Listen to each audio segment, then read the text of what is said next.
Salam sejahtera saudara yang terkasih dalam Tuhan Yesus Kristus.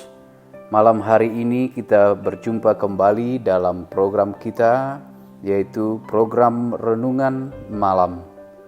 Sobat Kristiani, pada malam hari ini yang menjadi renungan kita yaitu yang tertulis dari Kisah Para Rasul pasal 27 dari ayat 42 sampai dengan ayat 44, demikian dituliskan. Pada waktu itu prajurit-prajurit bermaksud untuk membunuh tahanan-tahanan, supaya jangan ada seorang pun yang melarikan diri dengan berenang.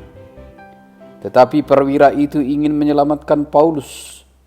Karena itu ia menggagalkan maksud mereka dan memerintahkan supaya orang-orang yang pandai berenang lebih dahulu terjun ke laut dan naik ke darat, dan supaya orang-orang lain menyusul dengan mempergunakan papan atau pecahan-pecahan kapal. Demikianlah mereka semua selamat naik ke darat. Sobat Kristiani, sering kita berpikir bahwa penginjilan itu menyangkut 1.000 atau 100.000 atau bahkan 1 juta jiwa yang bertobat dan menerima Yesus. Benar, jika kita menginginkan banyak orang yang bertobat, banyak orang yang berubah dan menerima Yesus Kristus Tuhan kita.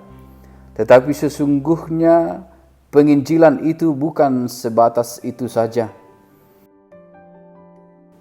Penginjilan itu juga adalah ketika ada satu orang yang berubah, melihat tingkah laku kita yang baik, melihat perbuatan kita yang baik, sehingga mereka juga menerima Yesus dan belajar dari perbuatan-perbuatan baik yang dilakukan Tuhan Yesus Kristus Tuhan kita. Itulah sesungguhnya penginjilan yang paling efektif, yaitu ketika kita berbuat seperti apa yang diperbuat Tuhan Yesus Kristus. Jika kita bisa banyak menjangkau orang dengan penginjilan, jika kita banyak mempertobatkan orang dengan khotbah, haruslah kita ketahui sesungguhnya bukan kita yang membuat mereka bertobat. Tugas kita hanya menyampaikan kabar baik saja, tetapi yang merubah dan membuat seseorang bertobat itu adalah Roh Kudus itu sendiri. Dan saat ini dalam kisah perjalanan Paulus ini kita berulang kali melihat pekerjaan Roh Kudus.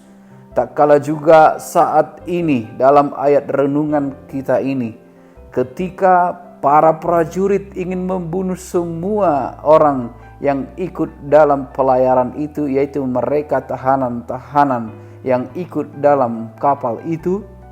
Tetapi karena perwira itu menginginkan Paulus selamat, maka selamatlah mereka semua. Siapakah yang mengubahkan hati perwira ini?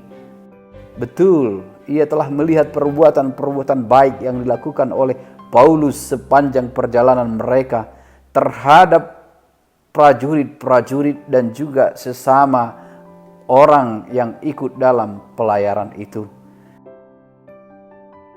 Dan ia tergerak untuk berbuat baik juga kepada Paulus, tentu karena Roh Kudus juga yang menggerakkan hatinya.